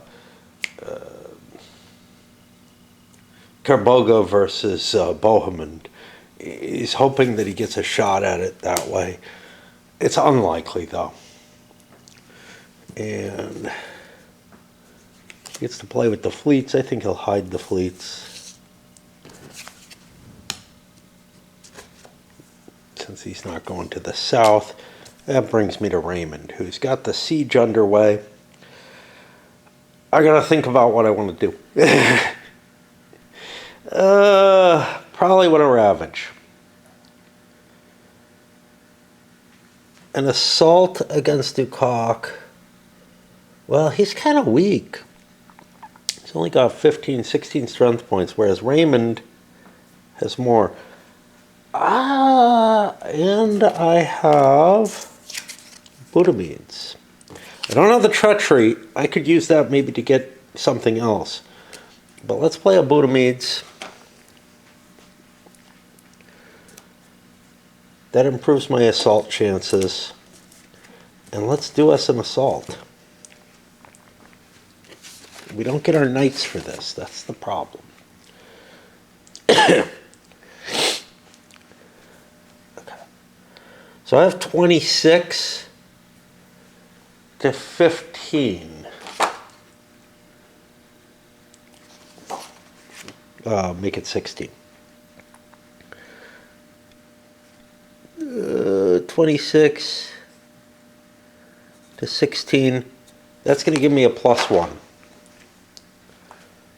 Well, I have 1.5, which means I get a +1. Yeah, that's the battle chart. I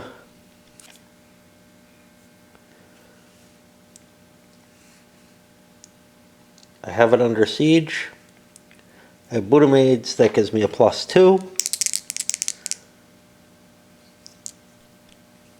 I think we only roll one die. We get a 6. That gets us an assault point. We need to get 5 total. But this feels like the only way I can do it. Unfortunately, I take an ASP loss off that, and that puts me to the minimum to siege. And there's a 1 ASP loss over here, which I'll take care of. Ridwan slices his way up north all the way to St. Simeon over a couple of activations. He leaves a garrison back here because he doesn't want Joffrey taking Acre in any way. But this puts him in position to start threatening Kerboga's forces or cities up here. Of course, Kerboga still has Hassan, who's a force that's not that much smaller than Ridwan's force, but he's a less effective leader. His last card, I'm going to ravage to try to kill some additional forces down here, as opposed to what's going on. I'm going to lose my siege is the problem, no matter what from this, because I'm going to lose at least 1 strength point from the siege attrition. But if I assault, chances are I lose more, although assaulting is the way I'm going to win this siege if I can. I am almost out of battery, so I'm going to pause for a bit before I do the attrition and cleanup stuff. Before I jump in and do the attrition, I want to talk a little bit about regular movement attrition.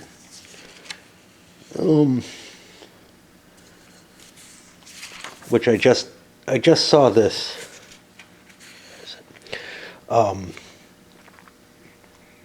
in the other rule book, and that's where I'm getting to it. It's worded differently or structured differently, but I think it's still got the same piece in here. Where are the knights?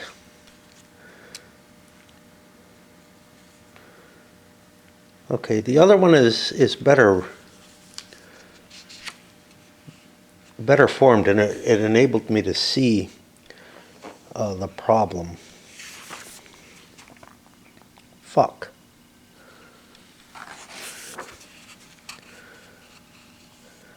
There we go. Armored knights. So the other one just had the knights built into here. Here, it does still have the same example, though. What it says is, after the attrition roll, if the attrition losses are 5 ASPs or more, and only in such cases, determine this. So, if an army of 30 ASPs loses 3 to attrition during a march, losing 10% of its force, it loses 1 AK. But it doesn't, because that's not 5 or more. Again, rules, this is rules, not an example, just absolutely in contradiction with themselves. What this means is basically you never lose knights unless you're doing crazy long marches, because you're not going to get that 5 ASP hit very easily. At least I'm not with the way I play. And so that was kind of disturbing. Anyway, I also looked carefully under the ravaged rules, and I'm doing it right. If a space is ravaged and nobody's in it, the garrison doesn't go away if nobody's outside. But, it falls if somebody's outside. So, yeah, ravaging is absolutely works as well, if not better, than sieges. Pretty much everything can fall because, if it's not garrison, beyond the 1 point garrison. And this is very different from the original Crusades. It feels absolutely too easy to take things, although the turns are a little longer and whatnot. And it just doesn't have the excitement and fun value, and neither did the original Crusades the Kingdom of Heaven puts into their sieges. I remember the sieges in Kingdom of Heaven being really the high point of the game. With excitement and, they're just not there here. Anyway, let's get on to my attrition. So Homs fell. We're not going in because we already took our attrition. Over here, heavy attrition on both sides. Kerboga is down to 15. He loses his siege. Space is still ravaged, but he can't siege it any longer. I think I forgot to do his. He'll suffer a single point of attrition there, which he can pay off out of the resources that are present. Godfrey, his forces are reduced even more by like a point, but he ends up taking Caesarea, taking a destruction that gives him another victory point. This is the only way he can kind of get victory points right now, so whatever. And then over here, Raymond has also lost his siege, but he caused some significant losses to Ducac. However, I don't know. I'm hoping to be able to get the assault points on it because I don't have another way to hit it. And now, this is no longer besieged, so it will start its recovery process once we get to that. But have I done all the point attrition that I need to do? I kind of did it along with this guy suffers a point, and that means he'll spend one of the resource points from there. And yeah, I guess we go to recovery after that. A bunch of interesting implications down here because the siege is gone, and I may be here too. But here, he can actually raise more troops in Jerusalem because there's not enough to prevent them from joining in. I don't know how much that helps him, but it's something, I guess. And yeah, I guess that's about it. That's going to move us to the next turn. I'm going to load up at this point. And it's not just that the sieges aren't fun. They feel absolutely unrealistic, too. Like, I don't know. I guess, so here's the thing. Something doesn't disappear off the ravaging if it had resource points left to it. And I may have fucked something up there. I don't know. I don't think so, because these things are kind of falling apart. Is part of the problem. Is they've already been hit a number of times.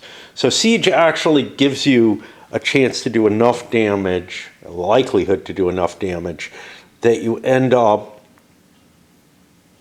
able to destroy something.